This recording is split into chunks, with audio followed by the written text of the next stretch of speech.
Hashtag Twitter files is trending on Twitter. The files are an Elon Musk endorsed expose revealing internal documents about how the company handled a news article. The New York Post article in question here was about Hunter Biden. It was published in the run-up to the 2020 U.S. presidential elections. As per what is being called the Twitter files, a small group of top-level Twitter executives decided to label the New York Post article as hacked material, allegedly without any evidence. That too behind the back of the then CEO and founder Jack Dorsey. Earlier today, Twitter's current CEO, Elon Musk, retweeted independent journalist Matt Taibbi's Twitter thread titled The Twitter Files. The files, which are part one of the expose, shed light on Twitter's controversial censorship decision. Taibbi calls his expose a Frankensteinian tale of a human-built mechanism grown out of the control of its designer. He backs his claims by what he says are emails between Twitter employees. According to Taibbi, Twitter's former head of legal policy and trust, Vijaya Gadde, played a key role in the censorship decision. The company's rationale for taking the censorship step was that the story violated the company's hacked materials policy. Taibbi claims that this rationale was questioned by many insiders. Even Twitter's then vice president of global communications questioned if Twitter can truthfully claim that this is a part of the policy. Now, Taibbi says that Twitter took extraordinary steps to suppress the Hunter Biden laptop story, removing links to the expose shared by users and posting warnings that it may be unsafe. Twitter even resorted to a rarely used tactic to stop the dissemination of the story, that is, blocking the sharing of links to the story, even via direct message. Such a tool is usually only used in extreme cases, such as to stop the distribution of child pornography.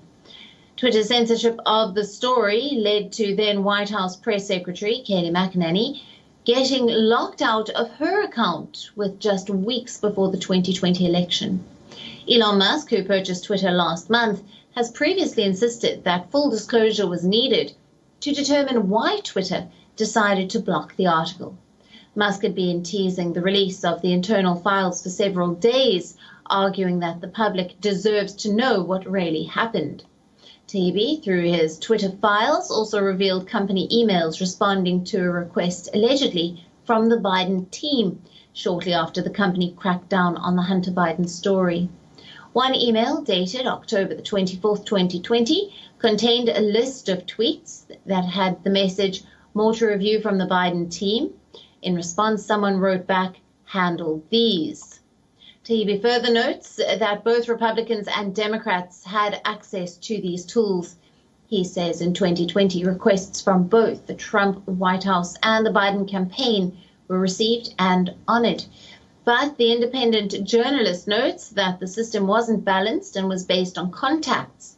He argues that because Twitter was and is overwhelmingly staffed by people of one political orientation, there were more channels open to the Democrats than others. Twitter, as well as Facebook, took extraordinary censorship measures against the New York Post when it first published its expose on the trove of emails discovered on Hunter Biden's laptop in October 2020. The platform prohibited users from sharing the article and also locked the New York Post out of its Twitter account. This for more than 2 weeks. Now, Jack Dorsey, Twitter's CEO at the time, later admitted during a congressional hearing that blocking the report was a total mistake.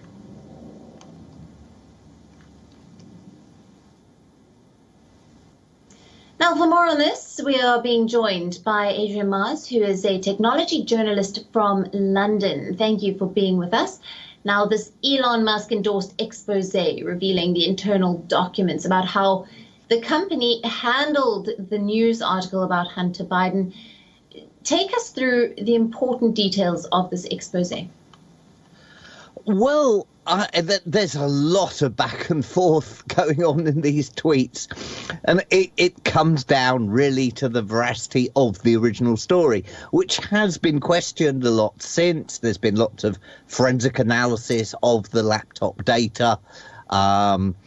There's a lot of problems with it, but none of this was known at the time.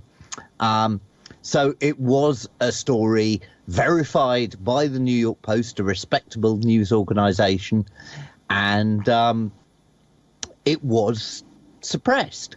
That said, as you said, we will be hearing about a lot of stories, presumably leaked by Musk, that will that also represent stories on the other side of the political spectrum that have been suppressed. To what extent it doesn't go into as to how these contacts are there, and it's an issue with all the social media networks in that they're paid by their advertisers, and their advertisers are very often political parties, and therefore there's a lot of contacts between the people inside social media and the very people who they're supposedly meant to have a very independent, hands-off relationship with when it comes to this sort of thing.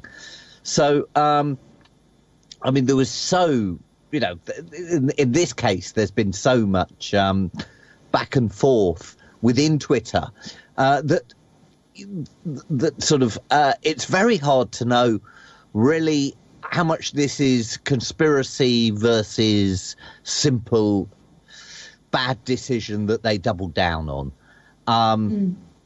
Really, and how selective this leaking of information is, because this is coming from people who also have an agenda.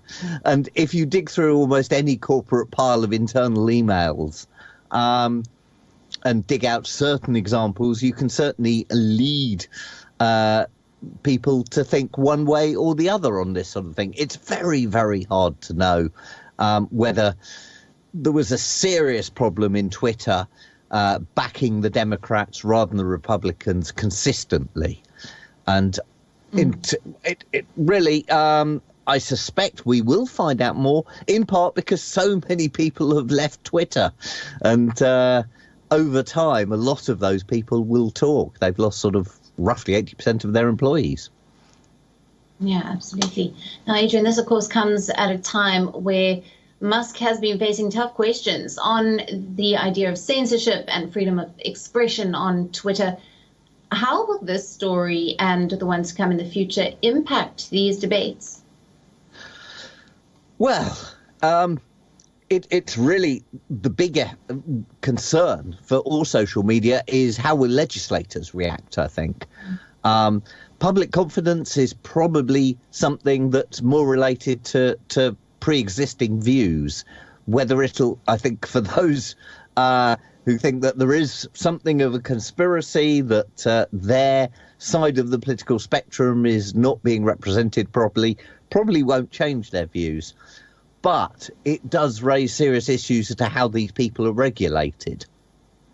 They do hold, is it simple freedom of the press, free speech, they can do what they want, which is the legal position, certainly, or at least in the States, or will there be actual pressures put on them and legal requirements for them to act even-handedly, as there is, for instance, in the UK with broadcast television and radio news, but not in the US.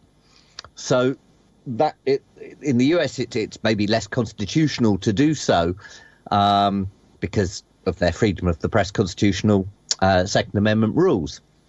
But that said, there are ways to say that to impose media regulation. It's not a total free for all. So only time will tell, and I don't know. Absolutely. Adrian, thank you very much for being with us and bringing us the latest details coming out of this Twitter story. WION, now available in your country. Download the app now. Get all the news on the move.